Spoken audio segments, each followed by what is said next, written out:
अब तक हम लोग कंटिनेंटल ड्रिफ्ट थ्योरी पढ़ चुके थे। आज जो हमारा टॉपिक है वह है सी फ्लोर स्प्रेडिंग का।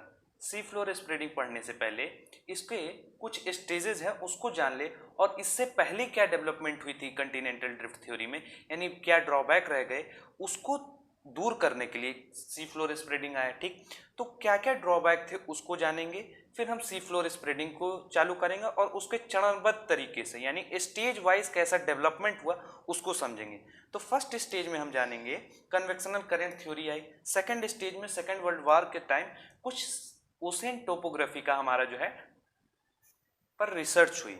अब इन सब कारणों को जानेंगे क्यों उस समय ही रिसर्च हुई। उसके बाद ये दोनों स्टेज प्रोमिनेंट है, इन दोनों स्टेज को मिला के जो कंक्लूजन निकला वो हमारा सी फ्लोर स्प्रेडिंग के रूप में आएगा। तो हम पहले समझ लेते हैं कंटिनेंटल ड्रिफ्ट में। अब तक हम लोगों ने पढ़ा था कि अल्फ्रेड वेगनर बतलाए थे कि सभी कंटिनेंट एक समय एक था, आज वह प्रेजेंट स्टेज में टूट टूट के बना है। ठीक है, 7 भागों में 7 मेजर प्लेट और बहुत सारे माइनर प्लेट में ये विभाजित हो गया है। ठीक है, ये अल्फ्रेड वेगनर का कहना था। अब कुछ आज के रिसेंट थ्योरी मानते हैं, बतलाया गया स्ट्रॉलर में, कि एक समय आएगा कि फिर एक जो कंटिनेंट, ये 7 जितने भागों में कंटिनेंट बटे हुए हैं, फिर एक समय आएगा जब एक साथ जुड़ जाएंगे, यानी फिर एक साथ जुड़ जाएंगे, लेकिन वह उस समय के तरीके से नहीं जुड़ेंगे जैसे उन्होंने बतलाया था कि पहले जुड़े थे। वो दूसरे तरीके से किसी न किसी मूवमेंट के थ्रू वह जुड़ जाएंगे। यदि आपको टाइम मिलेगा तो आप फिजिकल ज्योग्राफी की किताब स्ट्रॉलर की जरूर प्रिफर कीजिएगा, ये कंटेंट उन्होंने बहुत बढ़िया तरीके से लिखा है। अब हम समझ गए इसका मेन ड्रॉबैक क्या था। कंटिनेंटल ड्रिफ्ट थ्योरी एक फोर्स नहीं बता पाया था, किस कारण से कंटिनेंट मूव कर रहे थे। वो बताया पोलर फ्लिंग फोर्स और टाइडल फोर्स, इसी का शॉर्ट कम यानी इसके जो लिमिटेशंस थे उसका मतलब कॉजेज, यानी कि इन्होंने बताया पोलर फ्लिंग फोर्स और टाइडल फोर्स, ये सफिशिएंट फोर्स नहीं था किसी भी कॉन्टिनेंट को मूव कराने के लिए। तो इसका कारण जानना था कि क्यों कॉन्टिनेंट मूव करते हैं। तो यहां से आइडिया डेवलप हुआ कि क्यों कॉन्टिनेंट मूव करते हैं, उसका कारण के लिए ये सारी थ्योरी आई। ये सारी थ्योरी अभी आपको बताएंगे कि क्या कारण था कि कॉन्टिनेंट मूव किए।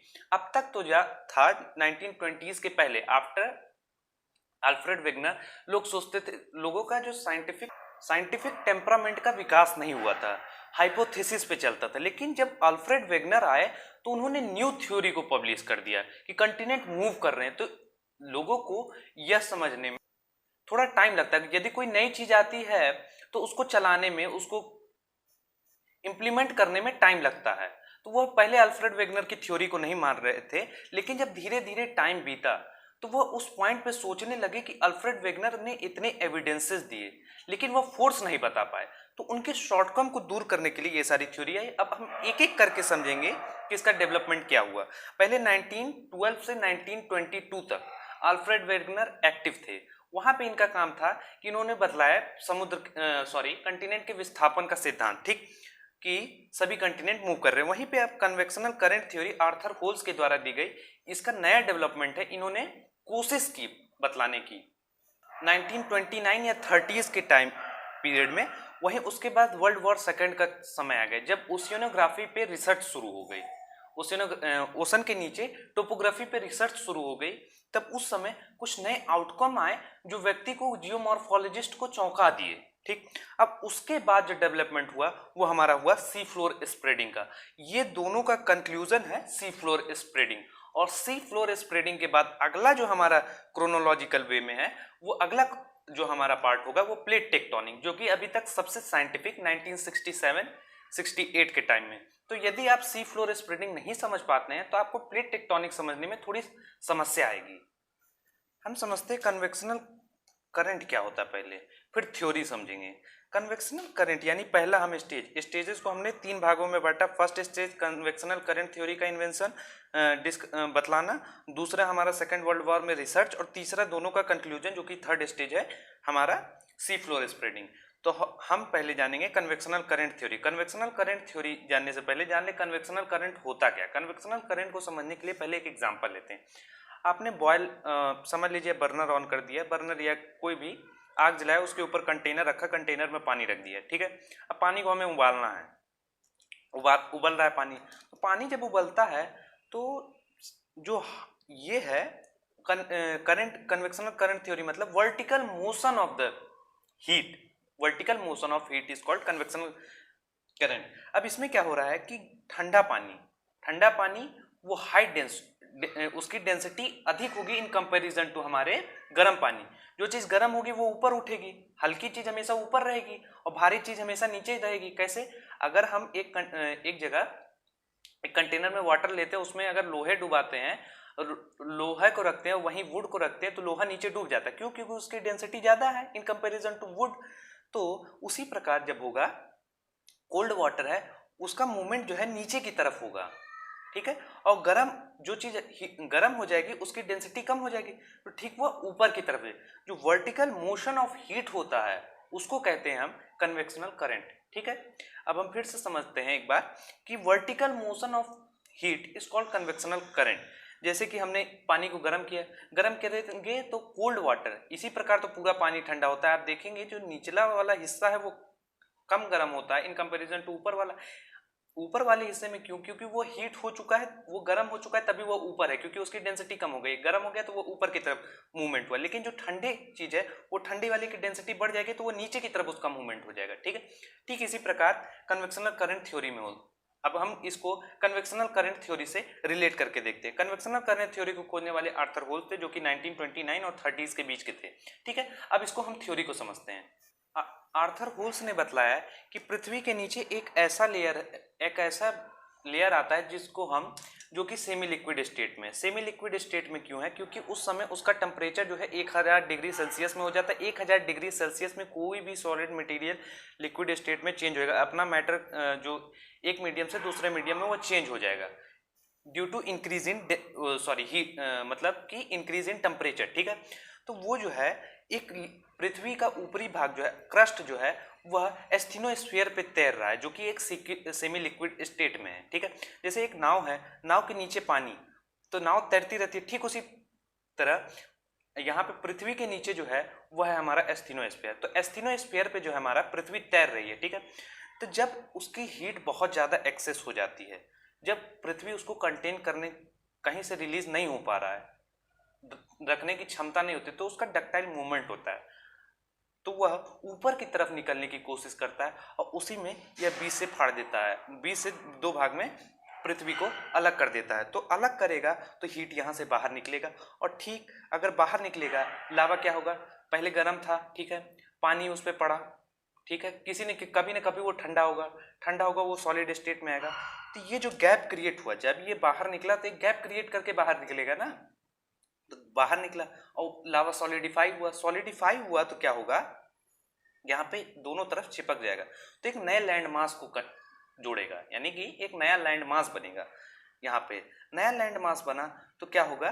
धीरे धीरे फिर एक समय आएगा, फिर ये टूटेगा, फिर तो इसका धीरे धीरे मूवमेंट होने लगेगा, ये इसकी तरफ मूवमेंट होने लगेगा। अब समझिए कि इसकी डेंसिटी अभी नया नया निकला है, ठीक है, इसकी डेंसिटी और इसकी डेंसिटी में कौन सबसे ज़्यादा डेंस होगा? ये वाला मटेरियल अभी ये नया नया निकला है, सपोज कीजिए कि ये अभी नया नया निकला है, ये वाला लेयर हमारा, ठीक है, और ये उसके बगल वाला लेयर है। तो बताइए कौन डेंस होगा?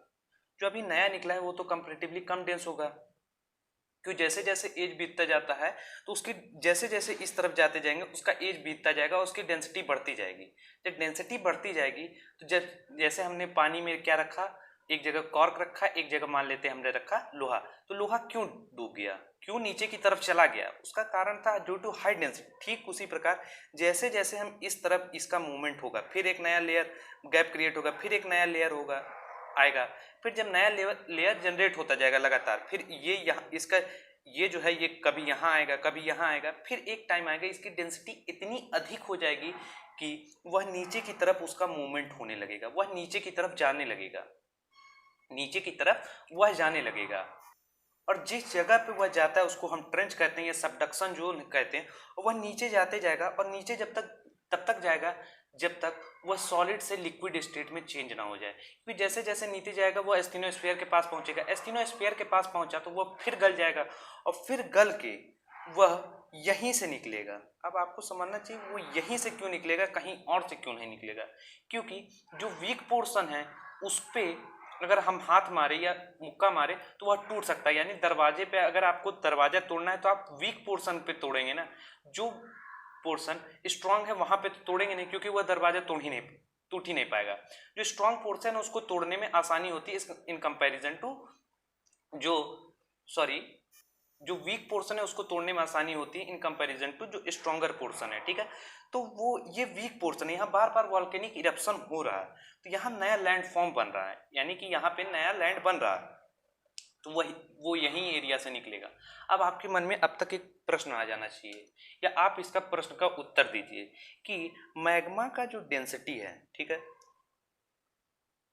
वह नीचे गया फिर मैग्मा में कन्वर्ट हो गया, उसकी डेंसिटी ही तो ऊपर आ रही है, मैग्मा ही तो ऊपर आ रहा है, तो वह तुरंत आते ही क्यों नहीं डूब जा रहा है? क्यों उसकी डेंसिटी जो मैग्मा नीचे है उसकी डेंसिटी मान लेते हैं 5 या 6 है, और जो ऊपर आएगा वही मैग्मा सॉलिडिफाई होके नहीं तो लैंड में हॉट मोल्टेन मटेरियल ऊपर आके लावा का रूप लेके सॉलिडिफाई होके वही मटेरियल, तो उसकी भी डेंसिटी जो यहाँ पे वही उसकी डेंसिटी यहाँ पे होनी चाहिए, तो तुरंत आके तुरंत क्यों नहीं वो सिंक हो जा रहा है, वो क्यों वेट कर रहा है? तो ऐसा इस वजह से कि उसके कंपोजिशन केवल लावा का यहाँ पे मान लेते हैं कि वही है 7 उसकी डेंसिटी है, लेकिन जब वॉल्केनिक इरप्शन होता है उसके साथ और बहुत सारे मटेरियल निकलते हैं, गैस निकलता है, स्मोक निकलता है, बहुत सारे मटेरियल तो उसकी डेंसिटी में रिडक्शन देखने को मिलता है, ठीक है। तो रिडक्शन देखने को मिलता है, तभी ये टाइम लगाता है आपका सबडक्शन होने में, तो सबडक्शन होगा।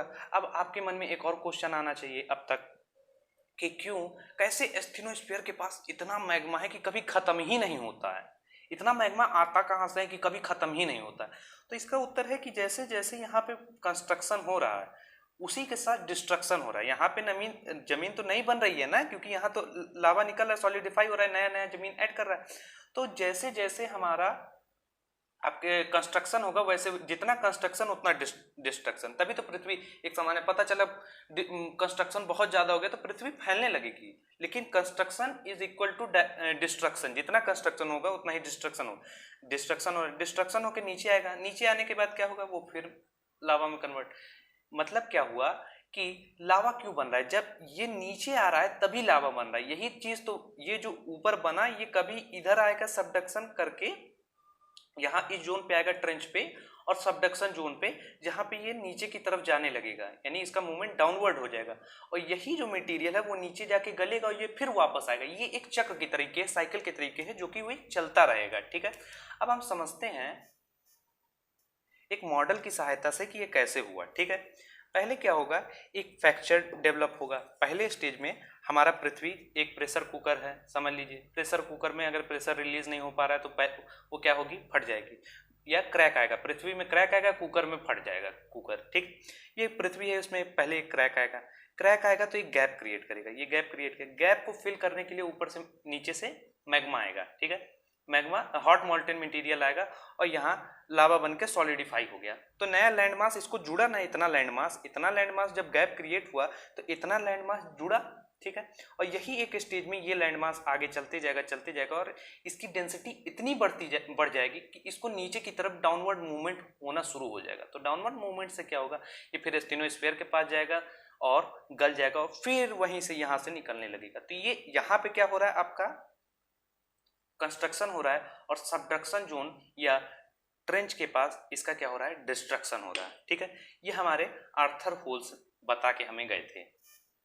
पहले क्रैक डेवलप होगा फिर फ्रैक्चर डेवलप होगा, ठीक है, उसकी सहायता से निकलेगा और ये हमेशा साइकिल के तरीके चलता जाएगा, कभी रुकेगा नहीं। जहां कंस्ट्रक्शन हो रहा है, जितना कंस्ट्रक्शन होगा उतना ही डिस्ट्रक्शन होगा। एक प्लेस पे कंस्ट्रक्शन होगा तो दूसरे प्लेस पे डिस्ट्रक्शन देखने को मिलेगा। इसी को इन्होंने कन्वेक्शनल करंट थ्योरी कहा। हमने कहा हीट का वर्टिकल मूवमेंट हो रहा है, इसमें हमने कहा हीट का वर्टिकल मूवमेंट हो रहा है, इसमें कहाँ हो रहा है, इसमें जो मैग्मा है वो हीट के तरह ये ऊपर की तरफ उठने लग रही है। मैग्मा हल्की हीट, वहाँ टेम्परेचर अधिक है तो ऊपर की तरफ मूवमेंट। देखिए टेम्परेचर जब गर्म हो जाता है पानी तो ऊपर की तरफ मूवमेंट होने लगता है, ठीक उसी प्रकार जब मैग्मा का टेम्परेचर इंक्रीज कर जाएगा तो वो ऊपर की तरफ मूव करता रहेगा, और जैसे जैसे इधर जाते जाएंगे वह ठंडा होता जाएगा और सॉलिडिफाई होता जाएगा, उसका मूवमेंट इस तरफ होता जाएगा, और जितना ठंडा होगा उतना उसकी डेंसिटी बढ़ती जाएगी, उसका मूवमेंट जो है डाउनवर्ड होता जाएगा और एस्थेनोस्फीयर के साथ पास आके पिघल जाएगा। अब हम समझते हैं अपना कि कैसे जो है हमारा कंटिनेंट मूव कर रहे थे। इसका उत्तर समझना है ना कि वेगनर तो बताया कंटिनेंटल ड्रिफ्ट थ्योरी में बताया टाइडल फोर्स और हमारा पोलर फ्लिंग फोर्स, लेकिन इसको हमें जानना है ना कि इन्होंने क्या बताया कि कंटिनेंट कैसे मूव। इनका मानना था कि कन्वेक्शनल करंट थ्योरी के द्वारा कंटिनेंट का मूवमेंट हुआ। अब एक मॉडल की सहायता से हम समझते हैं कि कैसे मूवमेंट हुआ साउथ अमेरिका और साउथ अफ्रीका का। ठीक, अब ये समझ लीजिए साउथ अमेरिका और अफ्रीका एक समय था जब टूटे नहीं थे, दोनों जुड़े हुए थे। कंटिनेंटल ड्रिफ्ट जो थ्योरी बताया उसके अनुसार एक जुड़े हुए थे। ठीक है, तो अब क्या हुआ, हॉट मोल्टेन मटेरियल नीचे ऊपर से निकला। ठीक है, ऊपर से निकला तो क्या पहले क्या करेगा, क्रैक डेवलप करेगा दोनों के बीच में। अब क्रैक डेवलप हुआ, ठीक है, तो ये दोनों अलग हुए ना, ये दोनों अलग हुए, क्रैक डेवलप हुआ दोनों के बीच में, तो ये दोनों अलग हुए। ठीक है, अलग हुए तो क्या होगा, आसपास का पानी टेथिस सी था, तो आसपास का पानी क्या आएगा, इसको गैप को फिल करेगा ना। ये पहले टेथिस सी था, तो अब इस इधर एरिया का जो पानी है वो इस गैप को फिल करने के लिए यहाँ पे जमा होगा। इसको हम एटलांटिक ओशियन कह देते हैं। ठीक है, मिड एटलांटिक ओशियन। ठीक है, तो ये दोनों इस तरह मूवमेंट होगा। वॉल्केनिक इरप्शन जैसे जैसे बढ़ता जाएगा वैसे वैसे गैप ज़्यादा बढ़ते जाएंगे, और गैप जैसे जैसे बढ़ता जाएगा उतना पानी यहाँ आता जाएगा। ठीक, ये प्रोसेस था जो कि अल्फ्रेड वेगनर बताने में असमर्थ थे, बता नहीं पाए। वो टाइडल फोर्स को जिम्मेदार मान रहे थे, लेकिन जो मेन फोर्स है वो पृथ्वी के नीचे है, जो कि है एस्थेनोस्फीयर से निकलने वाला मैग्मा। मैग्मा इतना ज़्यादा फोर्सफुल था कि ये एक कंटिनेंट था पहले, इसको दो भाग में तोड़ दिया और बीच में गैप क्रिएट हुआ है, जो कि आसपास वाला पानी इसमें घुस गया और क्या बना है हम लोग का एटलांटिक ओशियन।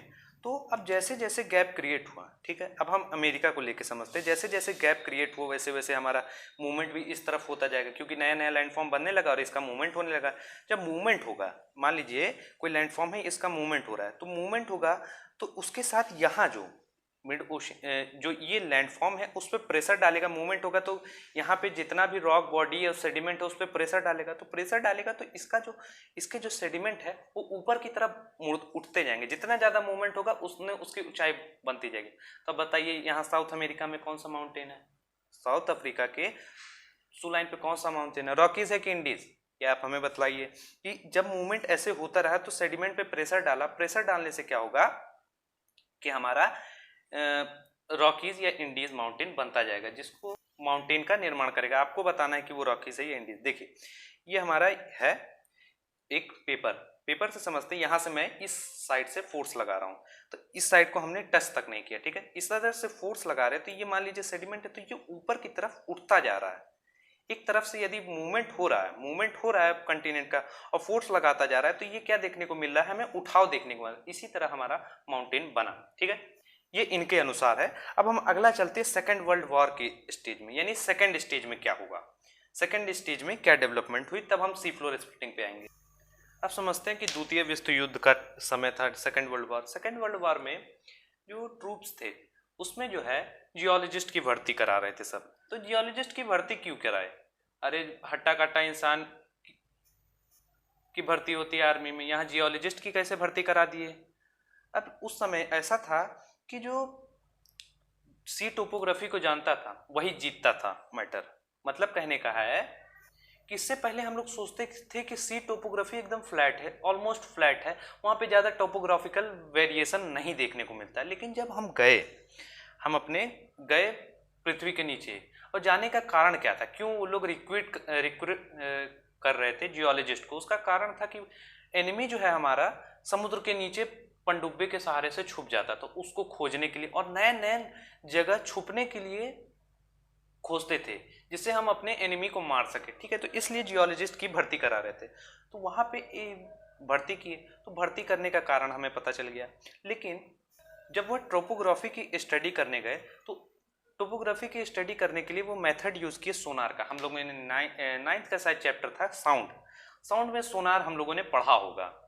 आई होप कि आप लोगों ने पढ़ा होगा, नहीं पढ़ा तो अब हम बता देते हैं। ठीक है, वो गए कि टोपोग्राफी फ्लैट है कि कहाँ कहाँ हम छुप सकते हैं ये सब जानने के लिए। तो ये गए ओशन फ्लोर की टोपोग्राफी को देखने के लिए। तो ये गए तो ऑब्जर्व किए कि कैसे पता चलेगा कि उसकी टोपोग्राफी कैसी है। ये समझिए, ये हमारा मान लीजिए यहाँ से सी सरफेस से ये जहाज से सोनार हमने फेंका, ठीक है, यहाँ फेंका, तो हमें पता चला इसका टाइम, सोनार कैसे यूज किया जाता है, कितना टाइम लगा सरफेस पे रीच करने के लिए और उसके बाउंस बैक में कितना टाइम लगा। तो टाइम से हम लोग डिस्टेंस निकाल लिए, ठीक है।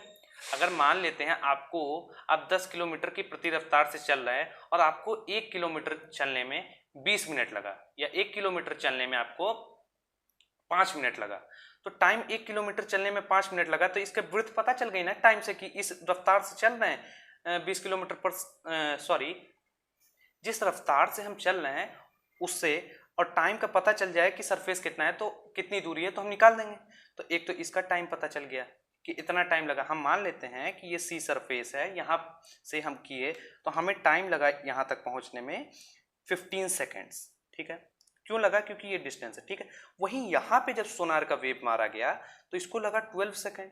12 सेकेंड क्यों लगा आप बता सकते हैं कि यहाँ 12 सेकेंड क्यों लगा? क्योंकि ये जो सरफेस है ये फ्लैट है, ठीक है। और ये इसका देखिए, ये जो सरफेस है इसका सरफेस और इसकी दूरी कितनी होगी?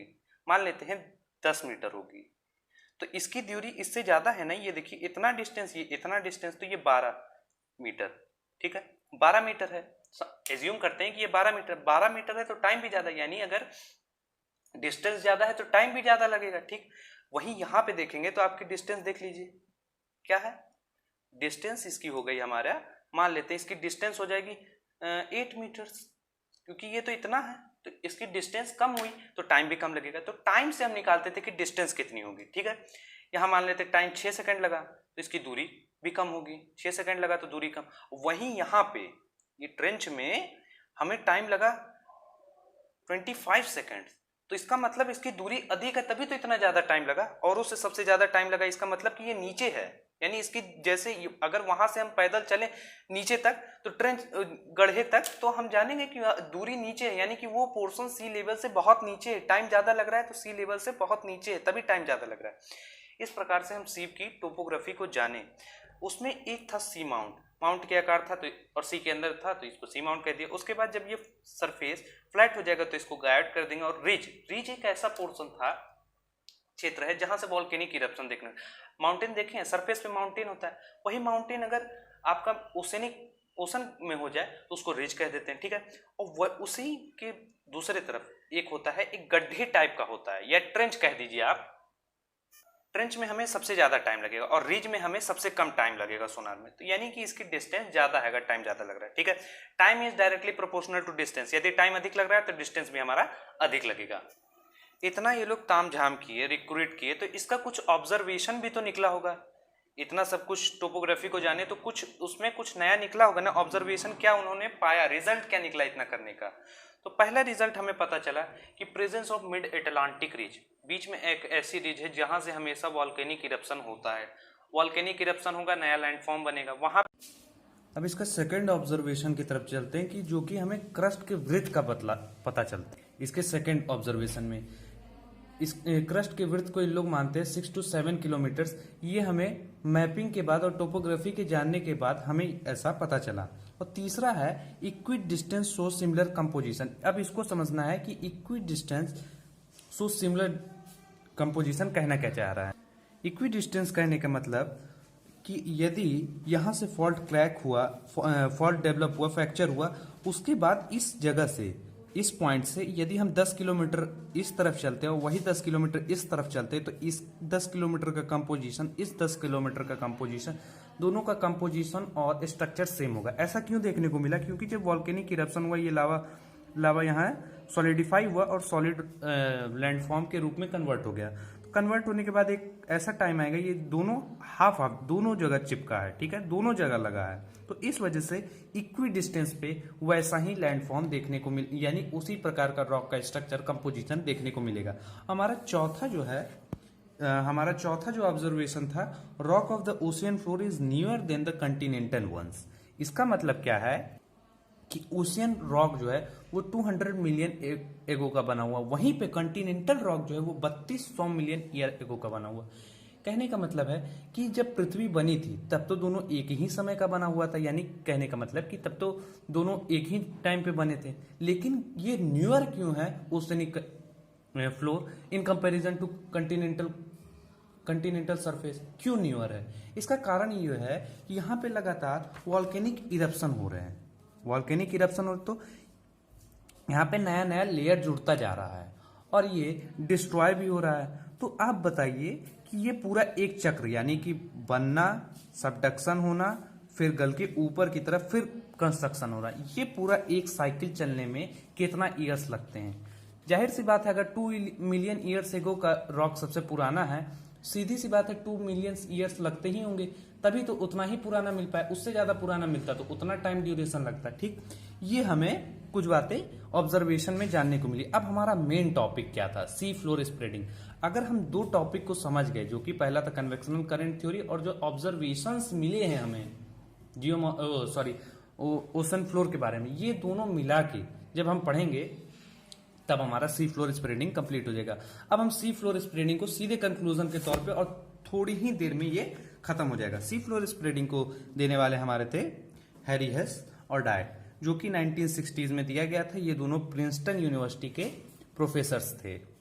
कन्वेक्शनल करंट थ्योरी में हमने बताया कि पहले हॉट मोल्टेन जो क्रस्ट है हमारा वो एस्थेनोस्फीयर पे तैर रहा है, और वो एस्थेनोस्फीयर सेमी लिक्विड स्टेट में जब due to high radioactive presence of high decay of high radioactive material, जब इतना ज़्यादा हो जाएगा और टेम्परेचर बढ़ जाएगा तो इसका मूवमेंट जो है अपवर्ड की तरफ हो जाएगा। अपवर्ड की तरफ मूवमेंट होगा, जब कहीं से कोई लेयर खाली नहीं बचेगा तो वह दोनों भाग में क्रैक डेवलप करेगा। क्रैक डेवलप करेगा तो वहाँ पे गैप क्रिएट होगा। गैप क्रिएट होगा तो उसको भरने के लिए लावा आएगा। लावा जो है वहाँ सॉलिडिफाई होगा और नए लैंडफॉर्म का निर्माण करेगा। ये हमने कन्वेक्शनल करंट थ्योरी में समझा। ठीक वही प्रोसेस इसमें है। सी फ्लोर स्प्रेडिंग में उन्होंने बताया कि ये सॉलिडिफाई होगा, फिर इधर जाते जाते सबडक्शन होगा, फिर एस्थेनोस्फीयर में ऐसा सर्कुलर मूवमेंट देखने को मिलेगा। सी फ्लोर स्प्रेडिंग यानी सी मतलब समुद्र, नितल, फ्लोर मतलब नितल, प्रसरण यानी कि इसका फ्लोर का स्प्रेडिंग हो रहा है, यानी कि ये बनता जा रहा है। ठीक है, ये कहने का मतलब है। यही मेन इस थ्योरी का उद्देश्य था। अगर कन्वेक्शनल करंट थ्योरी का फर्दर मॉडिफिकेशन वर्जन है सी फ्लोर स्प्रेडिंग, और sea floor spreading further modification version है प्लेट टेक्टोनिक्स का। प्लेट टेक्टोनिक्स को हम second phase of sea floor spreading भी कह सकते हैं। अब हम समझते हैं, हमने अभी बतलाया था कि साउथ अमेरिकन में कंटिनेंट में कैसे के साइड में माउंटेन बना, ठीक उसी प्रकार हिमालय की ओरिजिन कैसे हुई होगी। और जैसे साउथ अमेरिकन माउंटेन बना, जब अमेरिका और अफ्रीका डिवाइड हुआ तो अटलांटिक सी बना, ठीक है, अटलांटिक ओशियन बना, सॉरी। उसी प्रकार जब दो लैंडफॉर्म हिमालय की ओरिजिन होती है, हिमालय में क्या होता है कि समझ लीजिए एक कि ये हमारा भारत है, इसका मूवमेंट अपवर्ड की तरफ, हमारा उस तरफ कैसा मूवमेंट देखने को मिला था उस समय? हॉरिजॉन्टल मूवमेंट, यानी कि हमें ऐसा मूवमेंट देखने को मिला था। ठीक है, कि दो भाग में बटा और उसके बाद यहाँ बीच में वो अटलांटिक सी बना, अटलांटिक ओशियन बना, सॉरी। उसी प्रकार यहाँ पे क्या हो रहा है, वर्टिकल मूवमेंट का एक एग्जांपल है। वर्टिकल मूवमेंट में सी फ्लोर स्प्रेडिंग में कि इंडिया जो है वो वर्टिकल ऊपर की तरफ मूवमेंट उसका देखने, तो ऊपर की मूवमेंट देखेंगे तो एक सरफेस पे ये भी क्या करेगा, प्रेशर डालेगा। प्रेशर डालेगा तो क्या बनेगा, हिमालय बनेगा। ठीक है, सेडिमेंट्स के थ्रू। ये वर्टिकल मूवमेंट का एक एग्जांपल है। और